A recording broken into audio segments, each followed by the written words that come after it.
नमस्कार दोस्तों। मेरा नाम है कौशल कामरा और आज मैं आप लोगों के लिए लेकर के आया हूं ग्रेवयार्ड यानी कब्रिस्तान से जुड़ी कुछ बहुत ही खौफनाक कहानियां। एक बार बता देता हूं कि सेटअप थोड़ा सा चेंज है क्योंकि मैं पंजाब आया हुआ हूं मेरी मौसी जी के यहाँ पे। तो मुझे उम्मीद है कि सेटअप से बहुत ज़्यादा फर्क पड़ेगा नहीं, क्योंकि कहानियां बहुत ही ज़्यादा खौफनाक होने वाली हैं।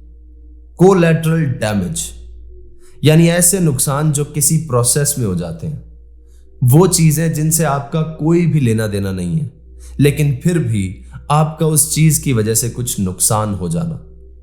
अक्सर भूत प्रेतों के किस्सों में ये कोलैटरल डैमेज बहुत ही ज्यादा आम चीज है, क्योंकि यार देखो, भूत प्रेत से आपका कोई लेना देना नहीं है। जो इंसान पजेस हुआ है, ना उसने दूसरे आदमी का कभी कोई बुरा किया, ना उसको परेशान किया, ना उसे कोई दुख पहुंचाया, लेकिन फिर भी वो लोग जो भूत प्रेत या आत्माओं की जद में आते हैं और उससे परेशान हो जाते हैं, तो वो उस आत्मा की मुक्ति से पहले हुए कोलैटरल डैमेज बन जाते हैं। लेकिन दुख की बात तो ये है कि कुछ लोग इन चीजों में इंस्टेंट मर जाते हैं।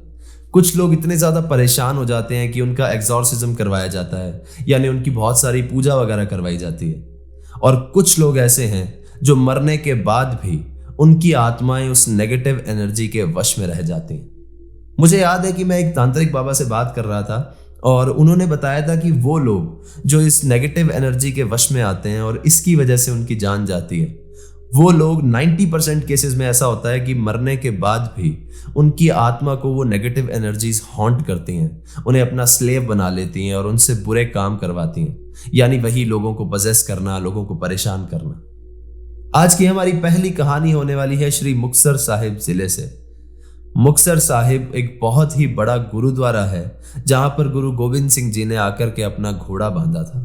वो गुरुद्वारा अगर आपने कभी विजिट नहीं किया है और कभी पंजाब में आपका आना हो, तो आप डेफिनेटली विजिट करिएगा। इन दिनों मैं पंजाब के श्री मुक्तसर साहिब शहर में रुका हुआ हूं, जो मेरी मौसी का घर है, और आज की हमारी कहानी है इसी शहर से। मुक्तसर साहिब जो शहर है, वो एक तरह से हम मान सकते हैं कि दो पार्ट्स में डिवाइडेड है। पहला रेल की पटरी के इस तरफ जहां पर शहर है और बाहर को सड़कें निकलती हैं, दूसरा रेल की पटरी की दूसरी तरफ जहां पे थोड़ा सा बैकवर्ड एरिया है। ये कहानी है एक ऐसे कब्रिस्तान की जो इसी बैकवर्ड एरिया में बना हुआ है और काफी ज्यादा हॉन्टेड है। इस कब्रिस्तान की कहानी ऐसी है कि इसके बीच में से ही एक मोहल्ले से दूसरे मोहल्ले को एक रास्ता निकलता है, जो कि शॉर्टकट है। अगर हम बाइक से जाएंगे तो ये रास्ता पड़ता है करीब आधे घंटे के आसपास का, लेकिन अगर हम उसी शॉर्टकट से चले जाते हैं पैदल पैदल, तो ये रास्ता पड़ता है करीब 10 से 12 मिनट का। अक्सर लोग टाइम बचाने के लिए या फिर बाइक ना यूज करने के लिए इस रास्ते से दूसरे मोहल्ले की ओर चले जाते हैं। या तो नए लोग जिन्हें इस कब्रिस्तान के बारे में पता नहीं है, या फिर ऐसे लोग जो बचपन से इस कब्रिस्तान के रास्ते आते जाते रहे हैं, जिनके गण थोड़े स्ट्रांग हैं, जिन्हें इन चीजों से डर नहीं लगता, वो लोग इस रास्ते से मोस्टली आया जाया करते हैं। लोकल्स को तो लगभग पता रहता है कि यार शाम के 7 बज गए हैं, 8 बज गए हैं, अंधेरा है और इस रास्ते से नहीं जाना है। लेकिन वो लोग जो इस शहर में नए आए होते हैं और समय बचाने के लिए इस रास्ते को चुन लेते हैं, अक्सर वो बन जाते हैं इस रास्ते के भूत प्रेतों का कोलैटरल डैमेज। ये एक कब्रिस्तान का रास्ता है और यहाँ की लोकल लैंग्वेज यानी पंजाबी में इसे कहते हैं सिवे। इस कहानी की शुरुआत होती है आज से 3 साल पहले विकी के परिवार के साथ। विकी एक 22 साल का लड़का है और इसके परिवार में 7 लोग हैं। विकी, उसके मम्मी पापा, उसके बड़े भाई की वाइफ और उसके 3 भाई। ये लोग आपस में बहुत खुश रहने वाले लोग थे और ये एक हंसता खेलता परिवार था। विकी एक कपड़े की शॉप में जॉब करता था और उसके बाकी भाई भी अपनी अपनी तरह से मेहनत करके घर के लिए पैसा कमा रहे थे। सब कुछ एकदम नॉर्मल चल रहा था कि एक दिन दूध लेने के लिए विकी के फादर को उनका मोहल्ला पार करना था। अब शाम का समय था, घर पे कोई व्हीकल नहीं था, इसलिए उन्हें लगा कि यार व्हीकल का वेट करूंगा या विकी को फोन करूंगा, उससे बेहतर है कि मैं ये कब्रिस्तान वाला रास्ता पार करता हूं और जल्दी से दूध लेकर के आ जाऊंगा। बहुत ज्यादा अंधेरा नहीं हुआ था और विकी के फादर लगभग इस रास्ते से आते जाते रहते थे, तो इन्हें इस रास्ते से बहुत ज्यादा डर भी नहीं था। तो फाइनली उन्होंने फैसला किया कि मैं इसी रास्ते से जाता हूं और दूध लेकर के वापस लौट आऊंगा। विकी के फादर फाइनली दूध के लिए एक बर्तन लेकर के अपने घर से निकले और उसी कब्रिस्तान के रास्ते से मोहल्ला पार करने लगे। अब ऐसा नहीं था कि वो इस रास्ते को पहली बार क्रॉस कर रहे थे। वो बहुत बार पहले भी इस रास्ते को क्रॉस कर चुके थे, लेकिन आज तक उन्हें यहां पर कुछ भी महसूस नहीं हुआ था। लेकिन उस दिन शायद जिंदगी को कुछ और ही मंजूर था। जब अंकल उस दूध वाले के पास पहुंचे तो वहां पर काफी ज्यादा भीड़ थी और पास ही में उनके काफी सारे दोस्त भी खड़े थे। तो अंकल ने उस दूध वाले को बताया कि इसमें 2 किलो दूध डाल देना, मैं अभी थोड़ी देर में आ रहा हूं, और जा करके अपने दोस्तों से बातें करने लगे। वो बात करते करते अपने दोस्तों में इतने ज्यादा मस्त हो गए कि काफी ज्यादा देर हो गई, और फाइनली वही हुआ जिसका उन्हें डर था। बात करते करते उन्हें करीब रात के 10 बज गए थे, और अब इसी अंधेरे में इन्हें वो कब्रिस्तान वाला रास्ता पार करना था। 10 बजते बजते उन्हें काफी ज्यादा भूख भी लगाई थी, और अंधेरा काफी ज्यादा हो गया था, तो उन्हें एनी हाउ वो रास्ता क्रॉस करना ही था। क्योंकि वो अपने साथ अपना कोई फोन वगैरह भी नहीं लेके गए थे, तो उन्हें लगा कि यार मैं ये रास्ता क्रॉस कर ही लेता हूँ, क्योंकि अमूमन ऐसा होता था कि वो इस रास्ते से आया जाया करते थे और कभी भी कुछ भी नहीं हुआ था। उन्होंने दूध का बर्तन उठाया और उस मोहल्ले से निकल के उस कब्रिस्तान के उस गेट के अंदर एंटर कर गए। जैसे ही वो वहां पर थोड़ा सा आगे बढ़े, उन्हें बहुत अजीब सा महसूस होने लगा। उन्हें ऐसे लगने लगा जैसे उनके अलावा वहां पर कोई और भी हो। लेकिन फिर उन्होंने सोचा कि ये उनके दिल का कोई वहम है, क्योंकि सब लोग इस कब्रिस्तान के बारे में उल्टी सीधी बातें करते हैं। लेकिन थोड़ा आगे बढ़ने के बाद उन्हें अपने शरीर में और आसपास सब कुछ बहुत ज्यादा भारी भारी महसूस होने लगा। वो जो बर्तन उन्होंने पकड़ा हुआ था अपने हाथ में, वो भी उन्हें बहुत ज्यादा भारी लगने लगा था। उनकी पूरी बॉडी उनका चलने में साथ ही नहीं दे रही थी। सब कुछ बहुत भारी भारी लगने लगा था। वहां के एनवायरनमेंट में एक अजीब सी ठंड पैदा हो गई थी और हवा एकदम से रुक गई थी। आज से पहले भी उस कब्रिस्तान में जितने भी लोगों के साथ कुछ गलत हुआ है, एग्जैक्ट यही डिस्क्रिप्शन उन लोगों ने दिया है कि जब वो उस कब्रिस्तान से निकले थे तो उन्होंने क्या महसूस किया। अब अंकल समझ चुके थे कि उनके साथ कुछ बहुत ही बुरा होने वाला है, पर वो किसी तरह से अपने घर पहुंचने की कोशिश कर रहे थे, क्योंकि वो जानते थे कि घर पहुंचने के बाद तो उनके बच्चे हैं, उनकी फैमिली है, और वो किसी तरह से उन्हें बचा लेंगे। थोड़ा आगे चलने के बाद अंकल को ऐसा महसूस हुआ कि जैसे उन्हें पीछे से किसी ने बहुत जोर से मारा हो, जैसे किसी रॉड से या किसी लाठी से उन्हें बहुत जोर से मारा गया हो। वो अपना सर पकड़ के वहीं कब्रिस्तान के बीचों बीच बैठ गए और अपने आप को संभालने की कोशिश करने लगे। करीब 1-1.5 मिनट के बाद जब उन्होंने अपना होश संभाला तो उनके सिर में बहुत ज्यादा दर्द हो रहा था। उनकी आंखें एकदम लाल हो चुकी थी। फिर भी उन्होंने हिम्मत की और किसी तरह से उठ करके अपने घर की ओर भागने लगे। वो अपने पूरे शरीर की एनर्जी लगा करके अपने घर की तरफ भाग रहे थे और कोशिश कर रहे थे कि किसी तरह से उस रात वो घर पर पहुंच जाएं। किसी तरह से वो हिम्मत दिखा करके अपने घर की ओर पहुंचे और अपने गेट के ऊपर जाकर के झूल गए। अंदर बैठे लोगों को लगा कि शायद किसी ने गेट नॉक किया है और उन्होंने अपने घर का दरवाजा खोला। दरवाजा खुलते ही अंकल अपने घर में अंदर की तरफ गिर गए और उनके हाथ में जो बर्तन था वो भी वहां पर गिर गया। जैसे ही वो वहां पर गिरे तो उनकी जुबान पर सिर्फ एक ही लफ्ज था। उन्होंने अपना सर पकड़ रखा था और जोर से अपने बच्चों को कह रहे थे कि मेरा सर गया, मेरा सर बहुत बुरी तरह से दर्द हो रहा है। उन्होंने जब अपने फादर का सर संभाला तो उस पर कोई भी चोट का निशान या घाव नहीं था। सब लोग बहुत ज्यादा घबरा गए और उन्हें संभालने लगे, लेकिन इतना कहने के बाद वो एकदम से बेहोश हो गए थे। विकी और उसके भाइयों ने इधर उधर फोन मिलाया, गाड़ी की व्यवस्था की और अपने फादर को हॉस्पिटल लेकर के भागे। उस रात वो मुक्तसर के हर एक हॉस्पिटल में जाकर के अपने फादर को दिखाने के लिए पहुंचे, लेकिन किसी भी हॉस्पिटल ने उन्हें एडमिट करने से मना कर दिया, क्योंकि उनकी पल्स एकदम 0 थी, यानी बिल्कुल नहीं चल रही थी। विकी और उसकी फैमिली ये मानने के लिए तैयार ही नहीं थी कि उनके फादर को कुछ हो गया है और वो उन्हें लेकर के अलग अलग हॉस्पिटल्स में भाग रहे थे। फाइनली उन्होंने ये डिसाइड किया कि वो गाड़ी से अपने फादर को चंडीगढ़ के पीजीआई हॉस्पिटल में ले जाएंगे। ये लोग अपने फादर को लेकर के वहां पहुंचे और वहां पहुंचते ही इनके फादर को वेंटिलेटर पर डाल दिया गया। करीब 1.5 दिन वेंटिलेटर पर रहने के बाद डॉक्टर आते हैं और कहते हैं कि आपके फादर बच गए हैं, लेकिन दुख की बात यह है कि वो कोमा में जा चुके हैं। 10 से 15 दिन उनके फादर इसी तरह से कोमा में रहे और फिर लोगों ने सजेस्ट किया कि यार आप क्यों इतना खर्चा कर रहे हो, घर से बाहर भी रह रहे हो, जब इनकी यही हालत रहनी है तो एटलीस्ट आप इन्हें घर पर ले जाओ और वहां पर ले जाकर के इनकी सेवा कर लो और देख लो कि ये कितने समय में कोमा से बाहर आते हैं। उन लोगों को ये बात समझ में आई और वो अपने फादर को लेकर के घर पर आ गए। उस दिन से करीब 4-5 महीने तक वो लोग उनका इलाज करवाते रहे, काफी सारे पंडित और पुजारियों को मिलते रहे, बहुत सारे ज्योतिषियों से मिले, मौलवियों से मिले और उनके लिए तंत्र, टोने, जादू, पूजा जो कुछ भी वो करवा सकते थे उन्होंने वो सब कुछ करवाया। लेकिन अफसोस इन सब चीजों का कोई भी फायदा नहीं हुआ और 5 महीने बाद अंकल की डेथ हो गई।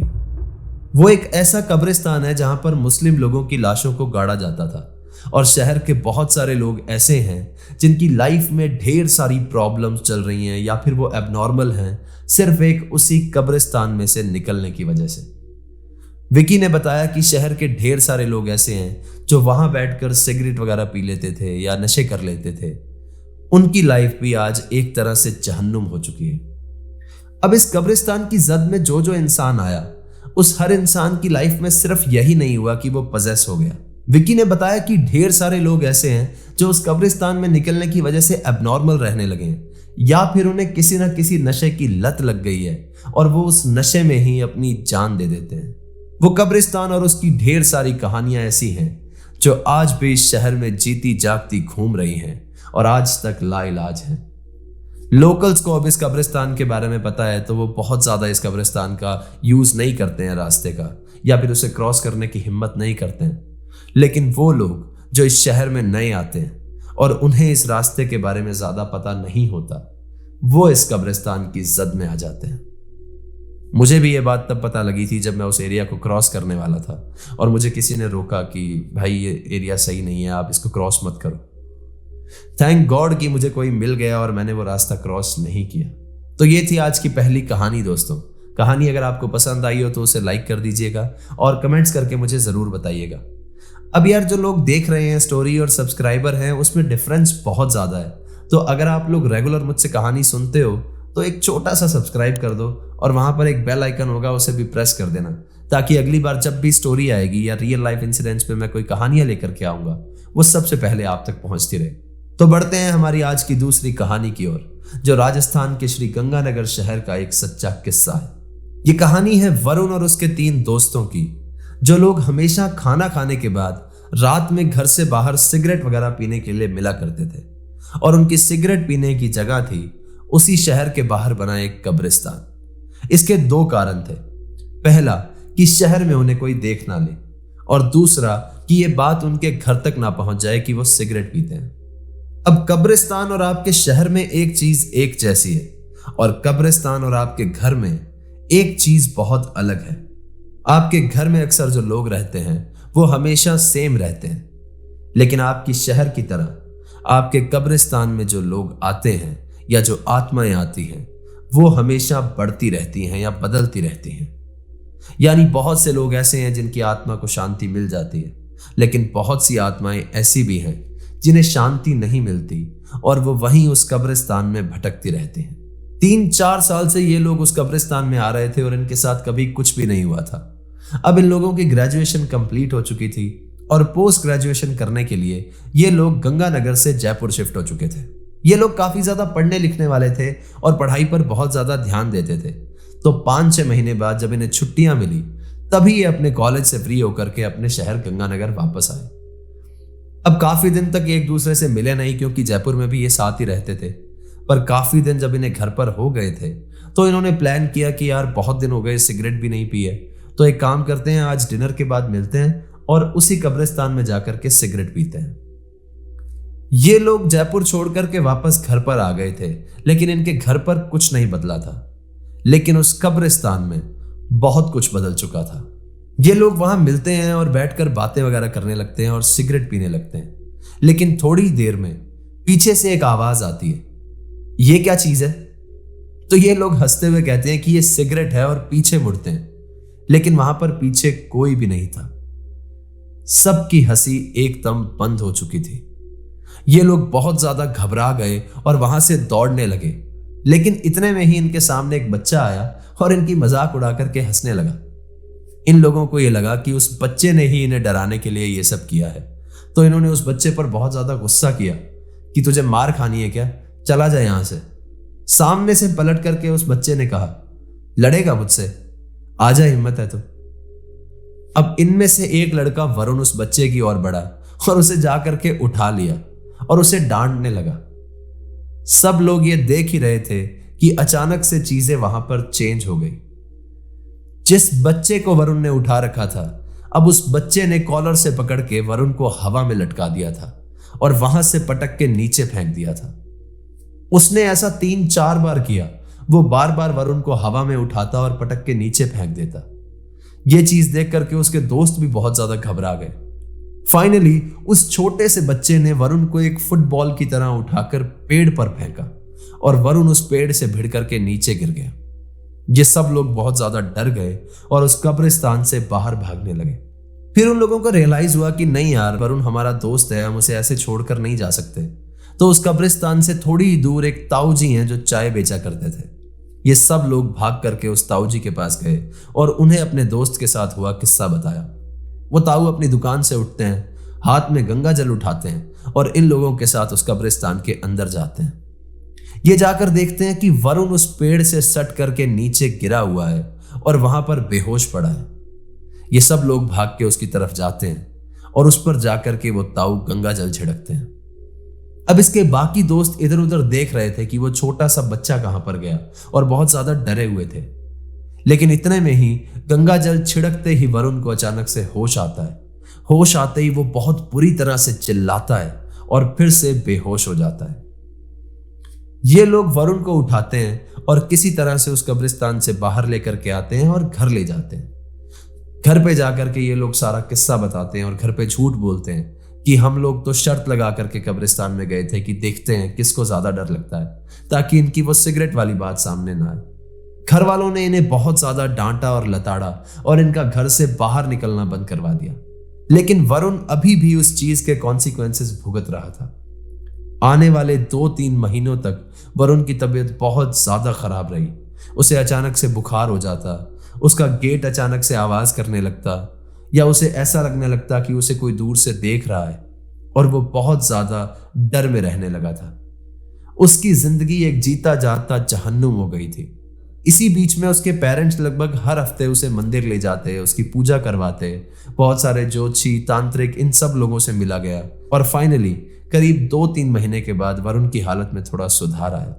लेकिन फिर भी वरुण आज भी अंधेरे से बहुत ज्यादा डरता है और कहीं भी अब अकेला नहीं जा पाता। थोड़े टाइम बाद इस कब्रिस्तान के आसपास उस शहर में लोगों से यह पता किया गया कि किसी और के साथ भी ऐसा हुआ है या किसी को ऐसा कुछ दिखा है। तो फाइनली पता लगता है कि इस कब्रिस्तान के अंदर एक छलावा रहता है जो कभी किसी बच्चे के रूप में तो किसी औरत के रूप में, कभी किसी बिल्ली के रूप में तो कभी किसी बूढ़े आदमी के रूप में लोगों को परेशान करता है।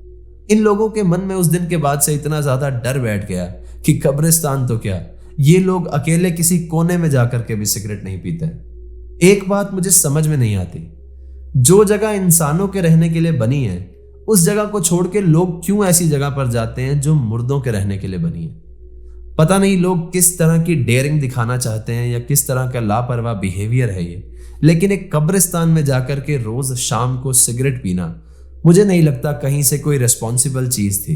खैर, हम सिर्फ कहानी सुना सकते हैं और ऑडियंस को एक बार के लिए समझा सकते हैं।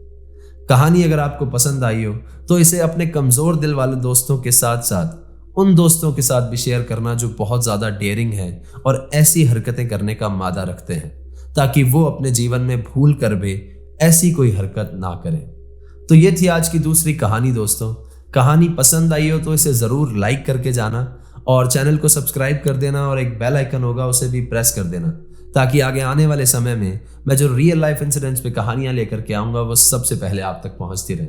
अगर आपके पास भी ऐसी कोई कहानी है तो नीचे दिए गए जीमेल एड्रेस और इंस्टा आईडी पे आप उसे हमारे साथ शेयर कर सकते हैं। तो चलिए दोस्तों, अपना ख्याल रखिए, खुश रहिए, हंसते खेलते रहिए। मिलते हैं अगली बार ऐसी ही किसी खौफनाक कहानी के साथ। सायोनारा, हर हर महादेव।